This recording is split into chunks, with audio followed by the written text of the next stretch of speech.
So hello everyone. ये कहानी है रिया की। तो रिया कहती है कि मैं दिल्ली में एक नई नौकरी ज्वाइन करने आई थी। रहने के लिए कोई अच्छा और सस्ता पीजी ढूंढ रही थी, लेकिन या तो किराया बहुत ज़्यादा था या जगह बहुत ख़राब। फिर एक दिन मुझे एक पीजी मिला जो ज़रूरत से ज़्यादा ही सस्ता था, बस 5,000 रुपये महीना, एसी और अटैच्ड बाथरूम के साथ।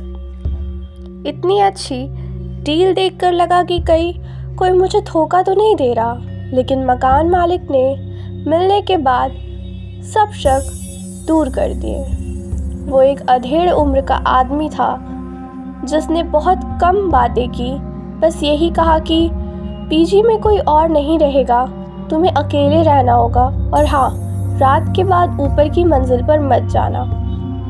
मुझे लगा कोई पुराना स्टोर रूम होगा। मैंने ज़्यादा सोचा नहीं और एडवांस देकर कमरा ले लिया।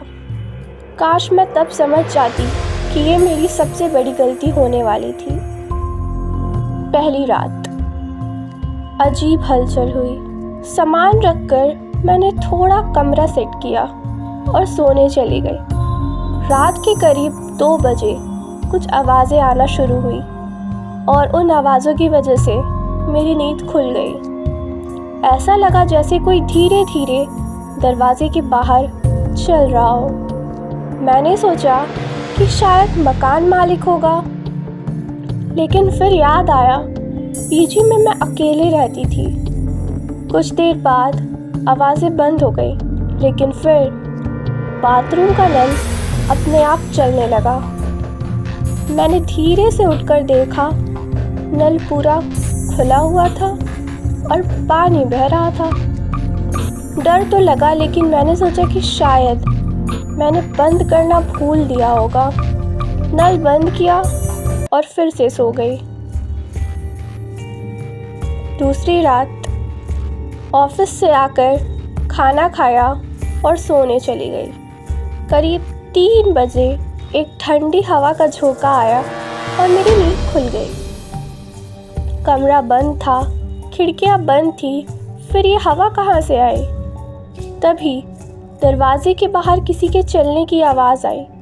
अब की बार आवाज़ तेज़ थी, जैसे कोई भारी पैर रखकर धीरे धीरे चल रहा हो। मैंने पूरी हिम्मत जुटाकर दरवाज़ा खोला। बाहर कोई नहीं था, पर फर्श पर गीले पैरों के निशान थे जो मेरे दरवाजे से ऊपर की मंजिल की तरफ जा रहे थे। मेरा हाथ पैर ठंडा पड़ गया। मकान मालिक ने साफ मना किया था ऊपर मत जाना, पर अब मुझे यकीन होने लगा था कि वहाँ कुछ तो गड़बड़ था। तीसरी रात अब मैं डरने लगी थी। पीजी छोड़ने का सोच रही थी, लेकिन मैंने एडवांस दे दिया था और इतनी जल्दी नया कमरा मिलना भी बहुत मुश्किल था। उस रात मैंने कमरे की सारी लाइट्स जलाकर सोने का सोचा, लेकिन करीब 3:15 पे बत्ती अचानक झपकने लगी। तभी मेरे कमरे का दरवाज़ा धीरे धीरे खुद ब खुद खुलने लगा। मैं घबरा गई, पूरे शरीर में सिरहन दौड़ गई। दरवाजे के बाहर कुछ था, एक परछाई, लंबी पतली इंसान जैसी, लेकिन कुछ अजीब। मैं ज़ोर से चीखने लगी और वो परछाई गायब हो गई। अब मुझे नहीं सहा जा रहा था ये सब। मैंने झटपट अपना फ़ोन उठाया और मकान मालिक को कॉल लगाया। आपने कहा था ऊपर मत जाना, लेकिन वहाँ है क्या? वो कुछ सेकंड चुप रहा, फिर बोला, अगर जानना चाहती हो तो ऊपर जाकर देख लो, लेकिन याद रखना, जो वहाँ गया वो कभी वापस नहीं आया। अब तो मुझे किसी भी हाल में जानना था। मैंने फ़ोन की टॉर्च ऑन की और ऊपर जाने का फ़ैसला किया। सीढ़ियाँ अंधेरे में डूबी हुई थीं। हर कदम पर ऐसा लग रहा था कि कोई मुझे देख रहा है।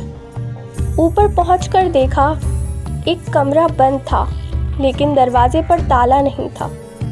मैंने धीरे से दरवाज़ा खोला। कमरा पूरी तरह धूल से भरा हुआ था, लेकिन वहाँ एक पुराना टूटा हुआ बेड पड़ा था और दीवार पर कुछ लिखा था, मैं ज़िंदा हूँ, मत आओ। तभी मुझे अपने पीछे किसी की मौजूदगी का एहसास हुआ। मैंने धीरे से मुड़कर देखा। एक औरत खड़ी थी, लंबे उलझे बाल, पीली आंखें और शरीर से सड़ी हुई बदबू आ रही थी।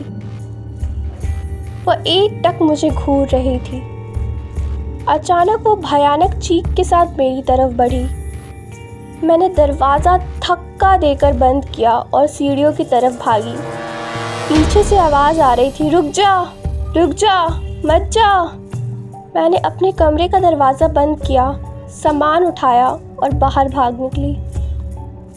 मकान मालिक नीचे खड़ा था। अब तो मान गई, उसने ठंडी आवाज़ में कहा। मैंने उससे कुछ नहीं कहा, बस भागती चली गई। बाद में पता चला कि वो पीजी पहले भी कई लड़कियों को किराए पर दिया गया था, लेकिन कोई भी वहाँ 10 दिन से ज़्यादा नहीं रुका। और वो ऊपर वाला कमरा 6 साल पहले वहाँ एक लड़की ने आत्महत्या कर ली थी। कहते हैं उसकी आत्मा अब भी वहाँ भटकती है और जो भी उस कमरे में जाता है उसे अपने साथ रोकने की कोशिश करती है।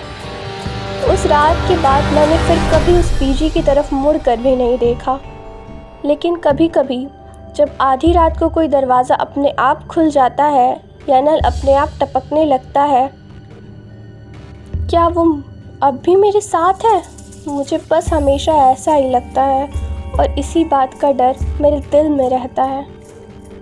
अगर कभी कोई पीजी सस्ते में मिले तो पहले पूछ लेना कि इतने सस्ते में क्यों, क्योंकि जैसा मेरे साथ हुआ कहीं वैसा आपके साथ ना हो जाए।